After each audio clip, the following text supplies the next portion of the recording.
The Indus Valley Civilization is one of the oldest civilizations known to mankind. It flourished along with the Egyptian and Sumerian civilizations back in 3000 BC. It was also the largest in size, spread over what today is Indo-Pakistan, Iran and Afghanistan.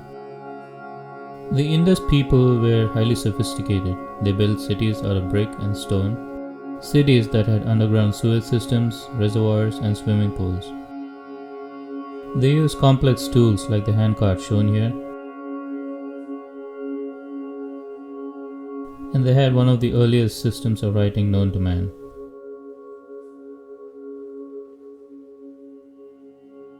But unlike its Sumerian and Egyptian counterparts, the Indus script has never been deciphered despite numerous attempts over the past century. Several challenges exist. Firstly, the inscriptions are very short, found largely on seals and tablets. Secondly, we don't know the underlying language. Thirdly, we haven't found a Rosetta Stone equivalent for the Indus script, something that could translate the old script into a modern script. Was it a predecessor of a Dravidian language, like Tamil, or was it related to the Indo-European Sanskrit?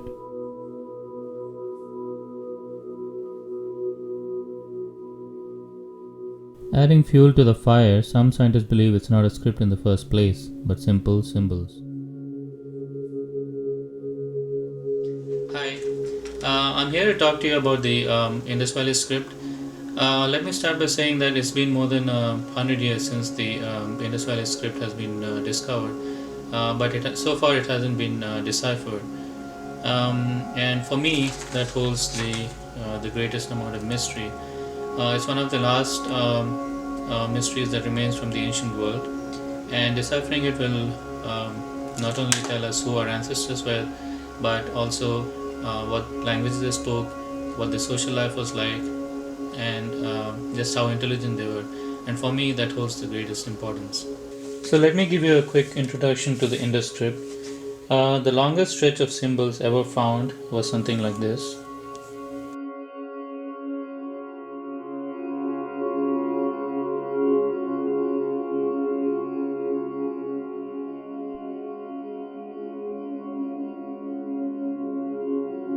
As you can see, that it's not a very long stretch of symbols, and it's not very clear at this point whether it's a logosyllabic script or a phonetic script, or whether it used a combination of logosyllabic and phonetic using what is called a rebus principle.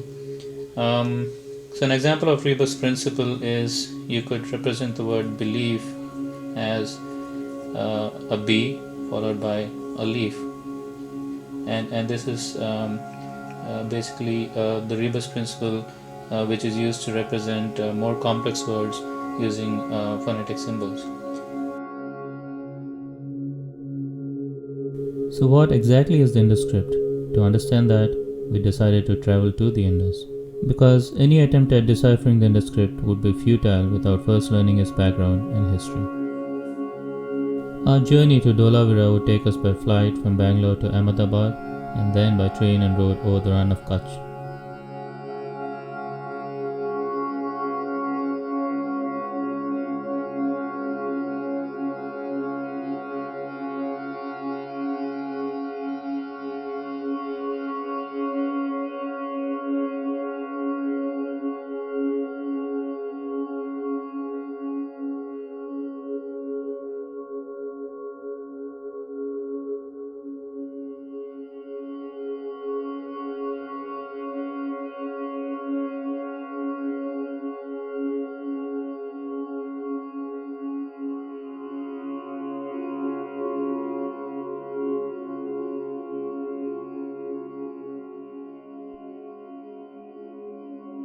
Dholavira, often called the grandest city of its times, was established around 2650 BC.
A short hike away was the Arabian Sea, which the Indus people sailed across to trade with faraway lands like Sumeria and Egypt.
The Indus Script used short sequences of logosyllabic pictograms. They are found on seals, tablets, and pottery such as this. The short sequences have prompted some researchers to conclude it's not a script in the first place, but some sort of iconography. These researchers believe that the Indus people were largely illiterate.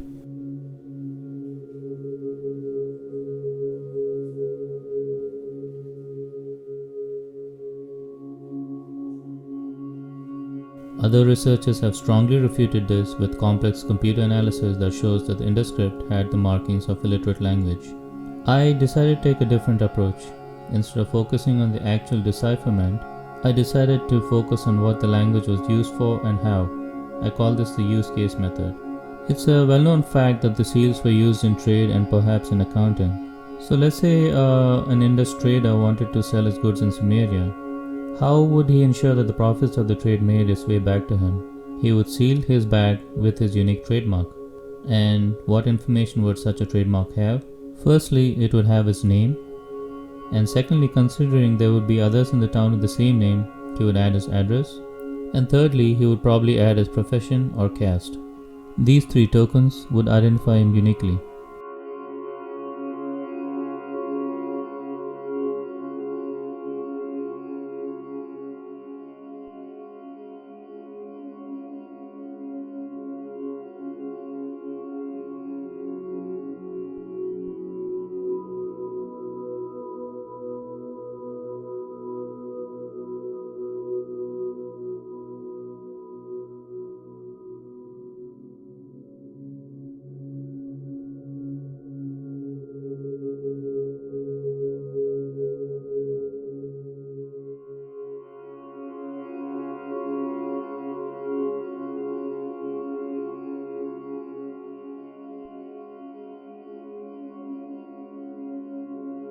Some seals seem to encode two different persons' information.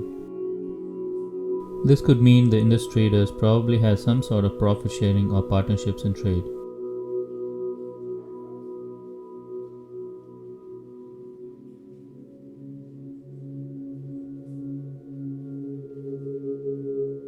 So that brings us to the big question.